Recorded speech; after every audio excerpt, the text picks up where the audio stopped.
तो दोस्तों आज मैं एक्सप्लेन करने वाला हूं Malayalam language mythological horror fantasy movie को, जिसका नाम है कुमारी, जिसको डायरेक्ट किया है निर्मल सहदेव ने। ये मूवी काफी बढ़िया है, काफी अच्छा कॉन्सेप्ट है। मैं उम्मीद करता हूं कि ये मूवी आपको पसंद आएगी। तो आज हम जानेंगे एक अनसुनी कहानी, जहां पर एक देवी ने असुर को जन्म दिया और फिर देवलोक वापस चली गई। देवी के पीछे असुर इंसानों के घमंड और लालच का फायदा उठाता है। तो आज हम जानेंगे इस पूरी कहानी को। इस कहानी की शुरुआत एक लोक कथा से होती है, जहां हमें दिखाया जाता है कि सदियों पहले एक देवी धरती पर आई थी ताकि वो इंसानों को जान सके। उन्हें इंसानों का व्यवहार अच्छा लगता है और एक आदमी से प्यार हो जाता है और वो शादी कर लेते हैं। शादी के कुछ वर्षों बाद देवी ने बच्चों को जन्म दिया, जो दिखने में किसी भयानक राक्षस की तरह दिखते थे। देवी के उन बच्चों के पास विचित्र शक्तियां भी थीं और फिर उन उपदेवता वो ने धरती पर तबाही मचाना शुरू कर दिया। इस बात से नाराज होकर देवी ने इन उपदेवता वो को श्राप दे दिया कि वह जंगल में पहाड़ियों के अंदर गुफाओं में कैद रहेंगे और फिर देवी परलोक वापस चली जाती है। अब देवी के जाने के वर्षों बाद सब इंसानों को इन अप देवताओं की शक्तियों के बारे में पता चलता है, तो वह उन्हें पूजना शुरू कर देते हैं ताकि उनको पैसा और पावर मिल सके। और कहानी यहाँ से थोड़ी आगे बढ़ती है और हमें दिखाया जाता है कि खेतों में एक लड़का भाग रहा होता है। उस लड़के का नाम है चौक्कन। चौक्कन एलियामाला के जंगलों में रहने वाला अनाथ बच्चा है। खेलते खेलते चौक्कन गांव के मुखिया और कांधीरंगत परिवार के सरदार थुप्पन के सामने पहुंच जाता है। से हम देखते हैं कि थुप्पन गांव वालों को काफी बेरहमी ट्रीट करता है और चौक्कन को यह देख बहुत गुस्सा हो जाता है। वो चौक्कन को नीच जाति का कहता है और यहां से भाग जाने को कहता है। लेकिन थुप्पन की पत्नी नंगा कुट्टी चौक्कन को बहुत प्यार करती थी। वो बाकी गांव वालों के साथ चौक्कन को भी खाना खिलाती है और उसे पूछती है कि उसे जंगलों में अकेले घूमने में डर क्यों नहीं लगता। वो कहती है कि उसने सुन रखा है कि एलियामाला के जंगलों में चतन का राज्य है। इस पे चौक्कन कहता है कि चतन किसी को नुकसान नहीं पहुंचाएगा। ये सुनकर नंगा कुट्टी उससे पूछती है कि उसने सचमुच चतन को देखा है। ये सुनकर चौक्कन बहुत घबरा जाता है और खाना वही छोड़ वापस जंगलों की तरफ भाग जाता है। नंगा कुट्टी चौक्कन को वापस बुलाती है क्योंकि उसने अपने आम वहीं छोड़ दिए थे, लेकिन वो वापस नहीं आता। और फिर हम देखते हैं कि नंगा कुट्टी चौक्कन के आम खाने लगती है। अब यहां हमें बताया जाता है कि एलियामाला चतन देवी का ही बेटा था, जिसे एलियामाला जंगल के लोग पूजते थे। कहा जाता है कि जो भी चततन की गुफा में उससे मिलने जाता वो वापस जिंदा नहीं लौटता था। लेकिन चौक्कन चततन का दोस्त था और हम देखते हैं कि चौक्कन नदियों पहाड़ों को पार कर चतन के लिए खाना ले जाता है, जिसके बदले में चतन उसे ढेर सारे कीमती रत्न भी देता है। और दूसरी तरफ हम कांधीरंगत घर का सीन देखते हैं, जहां मुखिया थुप्पन को पता चल जाता है कि उसकी पत्नी ने एक अनाथ चौक्कन का लाया हुआ फल खाया था, जिससे वो बहुत गुस्सा हो जाता है और वो खुद को पवित्र करने के लिए घर के पास तालाब में नहाने जाता है, जहां उसे चौक्कन भी नहाता हुआ दिखाई देता है। ये देख थुप्पन गुस्से में पागल हो जाता है, क्योंकि उसके मुताबिक ये तालाब भी अब दूषित हो चुका है। चौक्कन उसके आगे माफी मांगता है, गिड़गिड़ाता है, लेकिन फिर भी थुप्पन उसे पत्थर से मार मार कर उसकी जान ले लेता है। इस घटना को जानकर जंगलों में रहने वाला उपदेव एलियामाला चत्तन क्रोधित हो जाता है और पूरे गांव को श्राप दे देता है। गांव में हाहाकार मच जाता है और गांव वाले बेमौत मरने लगते हैं। सभी मदद मांगने मुखिया के पास आते हैं, लेकिन थुप्पन खुद भी इस श्राप का शिकार बन चुका था। देवी से लाख प्रार्थना करने पर भी कुछ नहीं होता, तो वो देवी के दूसरे बेटे गरीदेवन का आह्वान करते हैं। चंद्र ग्रहण की एक रात थुप्पन जादू टोना से गरीदेवन की मदद मांगता है और वही कांधीरंगत परिवार को इस श्राप से मुक्ति दिलाता है। और फिर यहां से कहानी थोड़ी आगे बढ़ती है, जहां हम देखते हैं कुमारी नाम की एक लड़की को। कुमारी के माँ बाप नहीं थे। कुमारी और उसका भाई जयन अपने चाचा चाची के परिवार के साथ रहते हैं। इस दौरान एक दिन कुमारी के लिए कांधीरंगत परिवार के छोटे बेटे ध्रुवन का रिश्ता आता है। इस परिवार का मुखिया अब ध्रुवन का चाचा है, जो एक महान जादूगर है और लोगों को सांप के जहर से बचाने का काम करता है।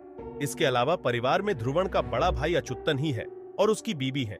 सभी लोग इस रिश्ते से खुश होते हैं, लेकिन इसमें कुमारी का भाई जयन नाराज हो जाता है। वो कुमारी को बताता है कि कांधीरंगत की जमीन श्रापित रही है। इस वक्त गांव के मुखिया ध्रुवन के चाचा है, जो बहुत क्रूर है और ध्रुवन भी मानसिक रूप से अस्वस्थ हैं। इसके बावजूद कुमारी मान जाती है, क्योंकि वो अपने परिवार पर बोझ नहीं बनना चाहती थी। कुछ दिनों बाद कुमारी और ध्रुवन की शादी हो जाती है और हम देखते हैं कि शादी के बाद कुमारी और ध्रुवण अपने परिवार के साथ कांधी रंगत आ रहे थे। तब एक बूढ़ी औरत रोक लेती है और वो कहती है कि वो कांधी रंगत ना जाए क्योंकि वहां सदियों से एक श्राप रहा है।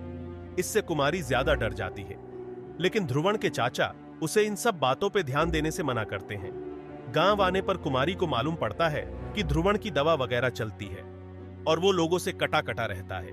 वो ये भी देखती है कि हर रात ध्रुवण के चाचा घर के मंदिर में किसी की पूजा करने जाते हैं और उस बारे में अपने पति से पूछती है, लेकिन वो उसे कुछ नहीं बताता।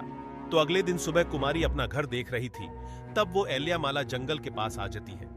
उसे इस जंगल में चौक्कन नजर आता है जो उसे अपने पीछे आने को कहता है, लेकिन उससे पहले कि कुमारी वहां जाती, उसे उसकी भाभी और बड़े भाई अच्युतन की पत्नी रोक लेती है।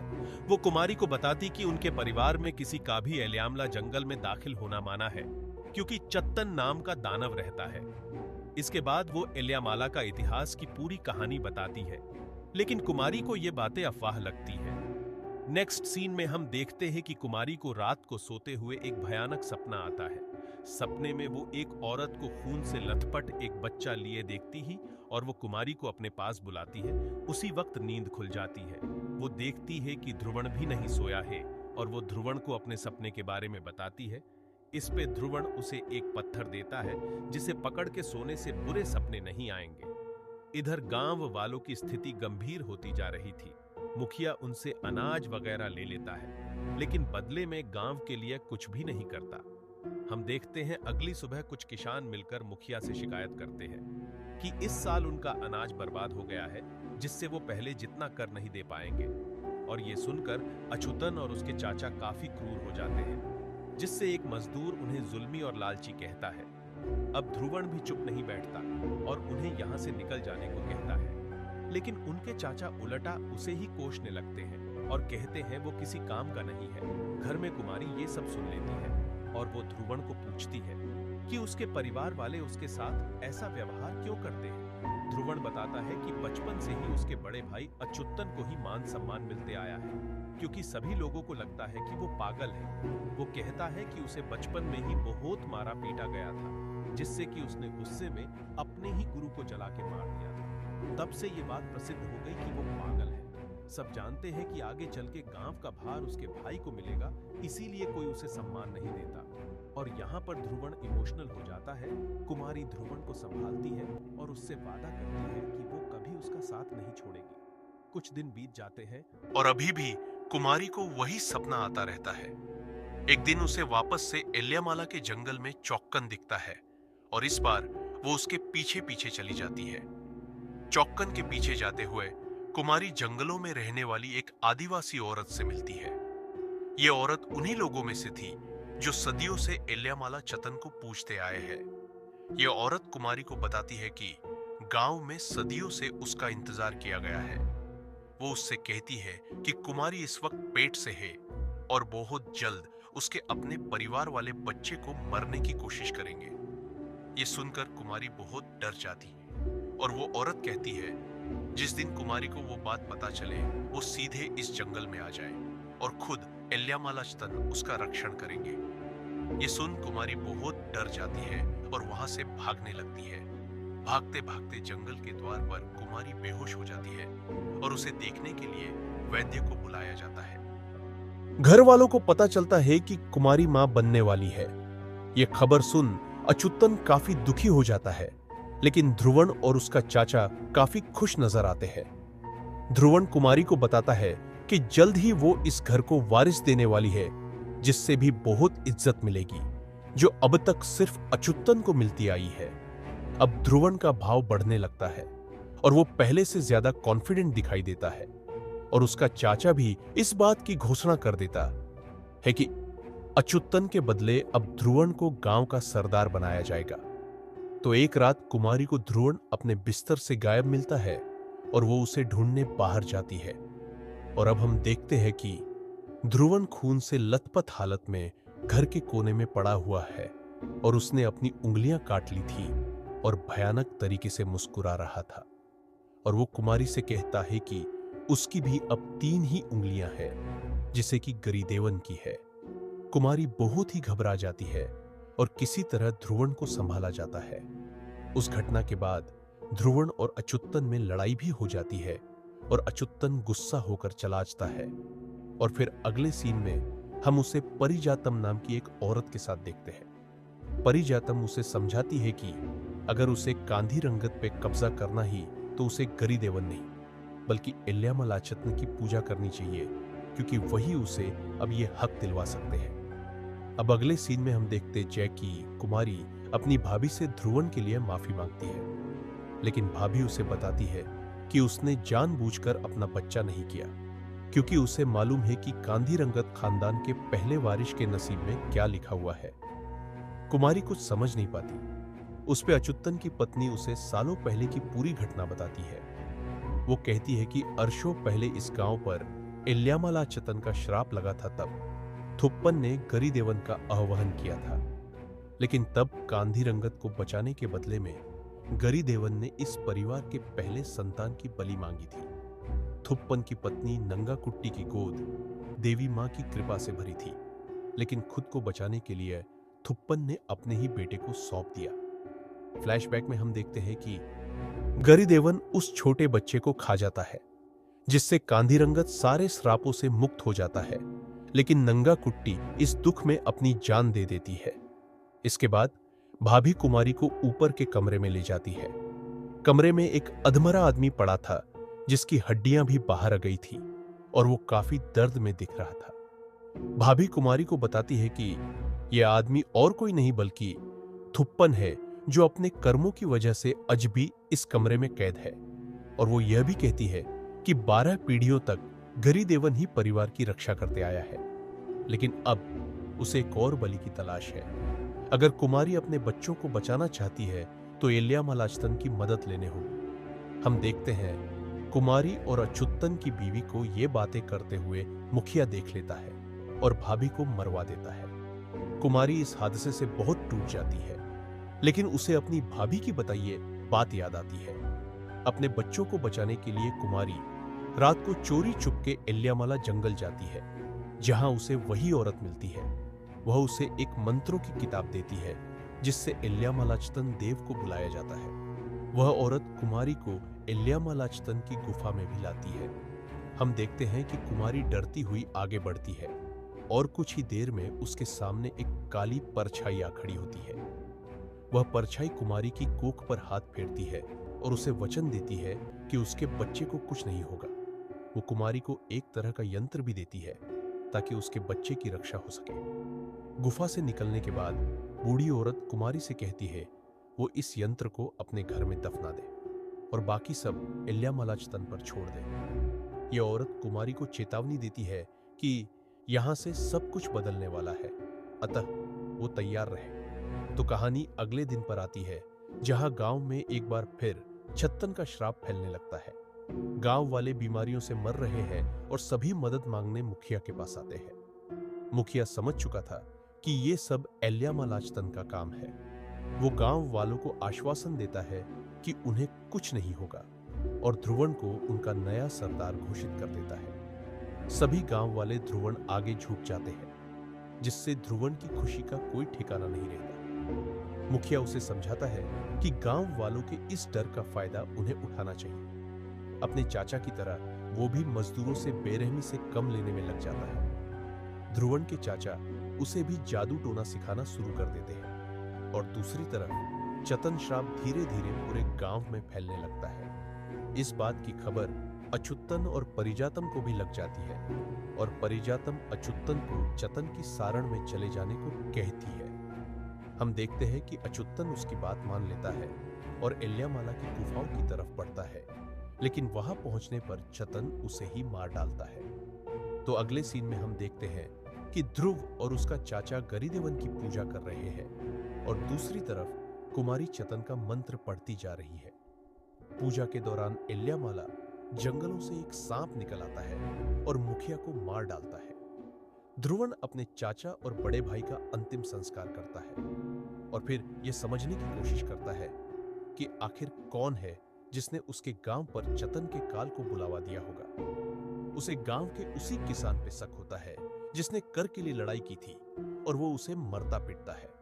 फिर वो किसान कहता है कि उसे उन एलियामाला के आदिवासियों को पकड़ना चाहिए, क्योंकि वही लोग एलियामाला चतन की पूजा करते हैं। ये सुनकर ध्रुवन अपने पूर्वज थुप्पन के पास जाता है और बताता है कि उसने एलियामाला के देव चतन को मौत के घाट उतारने का फैसला कर लिया है। थुप्पन उसे समझाता है कि चंद्र ग्रहण की रात तक उसे एलियामाला से दूर रहना चाहिए, लेकिन ध्रुवन घमंड में पागल हो चुका था और वो सभी गांव वालों को इकट्ठा कर आदिवासियों पर हमला कर देता है। जंगलों में ध्रुवन उसी औरत का सामना करता है जिसने कुमारी को चतन तक पहुंचाया था। ध्रुवन उसे धमकाता है, लेकिन ये औरत हंसने लगती है और ध्रुवन को बताती है कि बहुत जल्द चतन जंगलों से निकलकर कांधीरंगत पर हमला करेगा और सबसे पहले उसी की बलि चढ़ाएगा। वो उसे कुमारी की पूजा वाली बात भी बता देती है। ध्रुवन पूरी तरह पागल हो जाता है, लेकिन तभी हम दूर की गुफाओं से चतन देव के गुर्राने की आवाज सुनते हैं और सभी लोग ध्रुवन को लेकर वहां से भाग जाते हैं। तो घर पहुंचकर ध्रुवन कुमारी को डांटता है और कुमारी उसे कहती है कि वो किसी भी हाल में अपने बच्चे की बलि नहीं चढ़ने देगी। ध्रुवन कुमारी का गला घोटने लगता है और कहता है कि इस गांव की भलाई के लिए वो अपने बच्चे की ही नहीं बल्कि उसकी भी बलि चढ़ा सकता है। वो कुमारी को उसी कमरे में बंद कर देता है और हुक्म देता है कि बच्चे के आने तक उसे आजाद नहीं किया जाएगा। ऐसे ही 9 महीने बीतने लगते हैं। जब एक दिन कुमारी से मिलने उसका भाई जयन आता है, कुमारी उसे सारी बात बता देती है और जयन गुस्से में ध्रुवन से लड़ने लगता है, लेकिन ध्रुवन उसे भी मार डालता है। अब तक कुमारी पूरी तरह से टूट चुकी थी और वह मदद मांगने सीधा थुप्पन के पास जाती है। थुप्पन कुमारी से अपने कर्मों के लिए माफी मांगता है। वो कहता है कि उसने अपनी पत्नी नंगा कुट्टी के साथ बहुत अन्याय किया था, जिसकी वजह से उसकी आत्मा भी थुप्पन की तरह आजाद नहीं हो पाई है। वो बताता है कि अब तक कुमारी को जो सपने आए हैं वो नंगा कुट्टी ही दिखाती आई है। उसने कुमारी को चतन के पास भेजा था और थुप्पन बताता है कि चतन यहां पर कुमारी को और बच्चे को कोई नुकसान नहीं पहुंचाएगा, क्योंकि वह सिर्फ बदला लेना चाहता है। आगे थुप्पन कहता है कि उसे इस घर की काल कोठरी से गांव की असली देवी की प्रतिमा को निकलना होगा, क्योंकि वही उसे और उसके बच्चे को बचा सकती है। चंद्र ग्रहण की रात चतन और गरीदेवन के बीच में लड़ाई होगी और देवी की कृपा से वही बच सकेगा जिसमें ज्यादा ताकत होगी। यह सुनकर कुमारी वैसा ही करती है और देवी की मूर्ति को बाहर निकालकर प्रार्थना करती है। आखिरकार वह दिन भी आ जाता है जब कुमारी अपने बेटे को जन्म देती है। कुमारी अपने बच्चे को लेकर भागने लगती है, लेकिन उसे पकड़ लिया जाता है। ध्रुवन बलि देने की तैयारी करता है और हम देखते हैं कि वो मंदिर के जमीन के अंदर एक सुरंग का दरवाजा खोल देता है, जिसमें वह अपने हाथ काटकर खून गिराता है और फिर सुरंग के अंदर से एक अजीब दानव बाहर आता है जो कि काफी लंबा था और वो किसी जानवर जैसा दिख रहा था। ध्रुवन उसकी पूजा करता है और अपने बेटे को इसके आगे रख देता है, लेकिन तभी इलयमाला जंगल से चतन भी जाग उठता है और हम उसे यहां प्रकट होते हुए देखते हैं। चतन का शरीर काले रंग का था और वो देखने में काफी भयानक लग रहा था। चतन और गरीदेवन में यहां भयंकर लड़ाई होती है, जहां चतन हर हाल में कुमारी के बच्चे को बचाने की कोशिश करता है। अब तक कुमारी को भी होश आ चुका था और वह भी यहां आ जाती है और गरीदेवन का सामना करती है। लड़ते हुए दोनों उपदेव इस सुरंग में गिर जाते हैं जहां से गरीदेवगन निकाला था। ये देख ध्रुवन खुद ही अपने बेटे की बलि चढ़ाने के लिए आगे बढ़ता है, लेकिन तभी यहां कुमारी उस पर कटार से वार कर देती है और उसकी जान ले लेती है। इसके बाद कुमारी अपने बच्चों को उठा लेती है और उधर सुरंग से केवल चतन बाहर आता है। उसके हाथ में गरीदेवन की कटी जुबान देखते हैं। इसका मतलब उसने गरीदेवन को हरा दिया है। हमें दिखाया जाता है कि इसी के साथ कांधीरंगत पर लगा श्राप खत्म हुआ और देवी की कृपा वापस स्थापित हो गई। अंत में हम कुमारी को मुखिया का भार संभालते हुए देखते हैं, जहां वो सारे मजदूरों को आजाद कर देती है और इस साल का अनाज उनमें ही बांट देती है। वो कहती है कि सालों से इस गांव में बहुत कुछ गलत होता आया है, लेकिन अब नहीं होगा। कुछ साल बीत जाते हैं और हमें देखते हैं कि कुमारी का बेटा अब कुछ बड़ा हो चुका है। और उसे भी जंगलों में चौक्कन खड़ा दिखाई देता है जो उसे अपने पास बुला रहा होता है। ऐसे ही मजेदार एक्सप्लेनेशन देखने के लिए हमें सब्सक्राइब करें। धन्यवाद।